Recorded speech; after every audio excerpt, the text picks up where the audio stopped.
unë kam mbrojtur jetë njerëzish. Dhe ky aktivitet ka filluar atëre kur njerëzit dridheshin kur e dëgjonin fjalën. Edhe sot dridhen. Dhe nuk e kuptojnë fare se ç'a lloj pune është.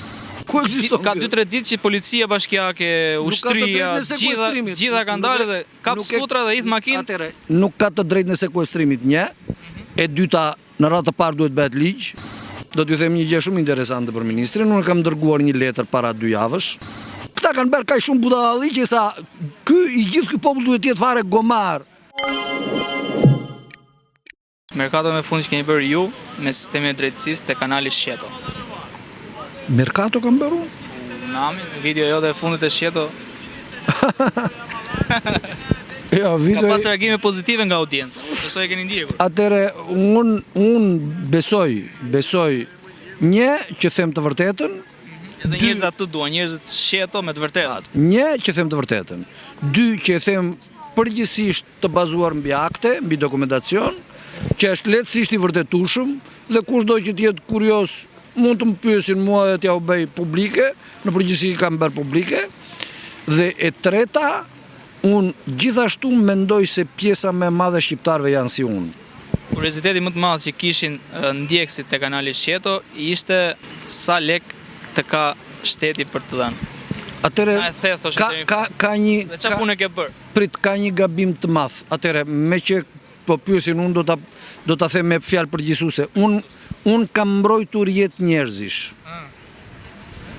Ata që kuptojnë e kuptojnë.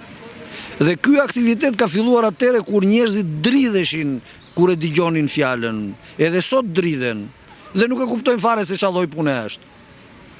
Por janë të tëra të deklaruara në prokurori, në polici e në të tërë. Ndërkohë që nuk duhet ishin, po shteti budall, me plot gojën, budall, ka bërë të kundërtën e asaj që duhet bënte. Do t'ju tregoj një fjalë.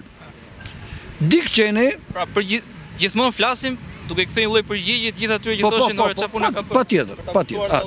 Patjetër. Dick Cheney ka përmendur emrin e një zonje, zonja Plejm. Ajo kishte një funksion të caktuar që nuk duhet ta dinte publiku.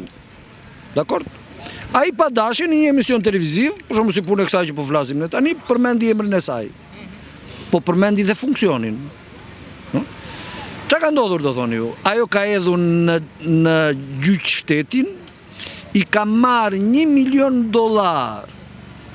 Ka ndëruar komplet emrin e vet, të fëmijëve, të burrit, të më thet tash, ka ndëruar vendin e jetesës, e tjera. Këto që ka bërë shteti shqiptar kundër meje janë marrëzira në kuptimin e mifill të fjalës, dhe jo vetëm për mua, po ato që ka bërë kundër meje i ka psuar vet. Ndërsa sa për parat, pjesa më e madhe e parave nuk i ka borx shteti, kanë individët, bankat, nuk janë shteti. Bankat janë private. Shteti thjesht i ka ndihmuar ato që mos shpërblejnë. Shteti ka ndihmuar dhe tani me që jemi, me që ai zoti Rama kërkon të nxjerrë atë ligjin e ri dhe aty përmendet neni 409, sipas të cilit nëse ti mbron me çfarëdo lloj forme qoftë, edhe me shprehje, një njeri të inkriminuar, një njeri që ndiqet nga shteti, ka bërë vepra penale tjera, je i dënueshëm. Kështu thot ligji i ri. Në fakt ky ligj ekziston, është neni 302 i Kodit Penal, po jo për shprehjen. Domethënë, po të japësh ushqime, po të japësh strehim, po ta fshesh nga ndjekja e shtetit e tjera, je i dënueshëm. Quhet për krahje autorit të krimit. Është neni 302 i Kodit Penal. Dhe tani këta kanë nxjerrur 409-ën ku fusin edhe të shprehurit.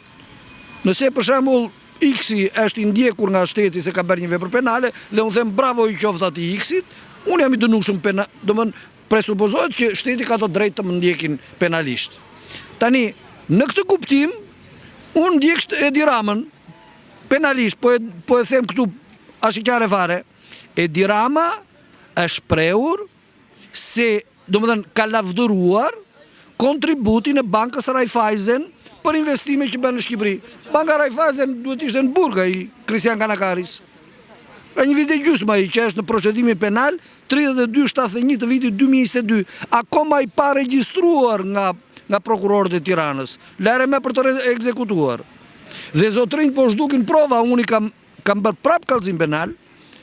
kam kërkuar që të ekzekutohet vendimin, nuk lëviz askush, asnjë vend. Pse?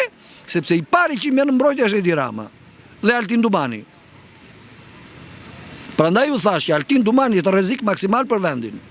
Vetëm nga ju apo nga të gjitha zullumet? Po, gjitha zullumet ai të tëra ka bërë së prapthi. Sepse tjetër të thuash që Sali Berisha ka hedhur firmën këtu shtremët, e kupton?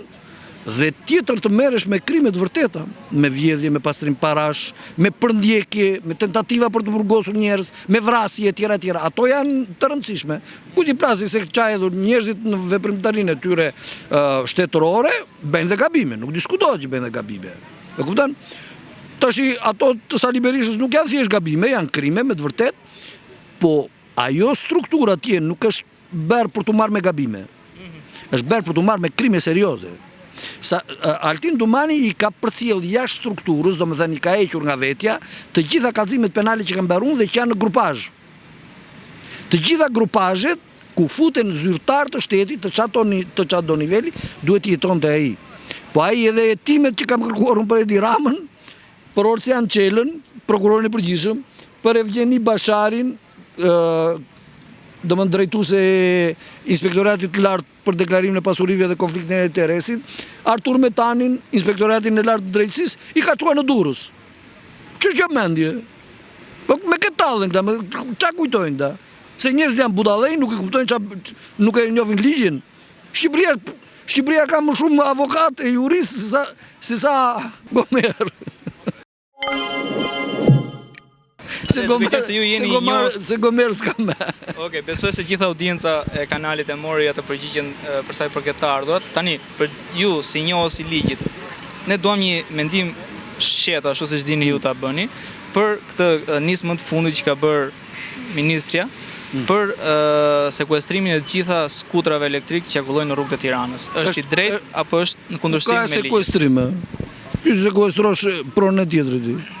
Ka 2-3 ditë që policia bashkiake, ushtria, gjitha kanë dalë dhe kap skutra dhe idh makinë. Nuk ka të drejtë në sekuestrimit, një.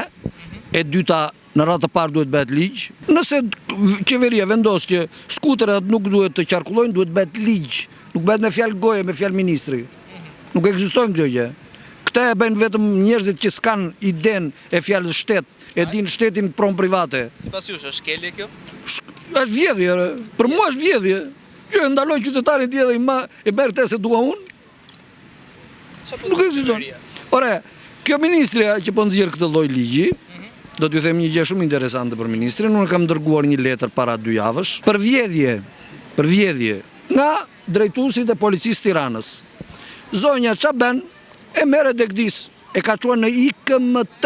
S'ka lidhje fare. IKMT është Instituti i Mbrojtjes Territorit. Po, ç'lidhje kanë ato, s'kan fare lidhje me njëra tjetrën. Po shkresa për çfarë ishte? Shkresa është për vjedhje të shërbimit që ka marrë policia e shtetit. Ka 2 vjet e gjysmë nuk paguan parat. Ju? Ore, policia e shtetit duhet të paguajë më parat, sepse atë lloj shërbimi e ka shpallur në publik me pagesë. Për çfarë shërbimi bëhet fjalë? Për grabitje bankash. Kjo është marrosje totale e shtetit. Shteti mbron vetë një njeri që është futur në bank dhe me automatik në dorë, bashkë me të tjerë, dhe ka marrë parat. E ka kërcitur, e ka ikur. E kanë kapur, i kanë marrë gjysmën e parave dhe e kanë lënë të lirë. E kanë përdorur kundër të tjerëve dhe kundër meje. Ky shtet është shteti marrosur. E dini apo jo? Edhe zonja ç'a bën? E merr heq nga vetja që të tregoj se s'ka pasur dieni.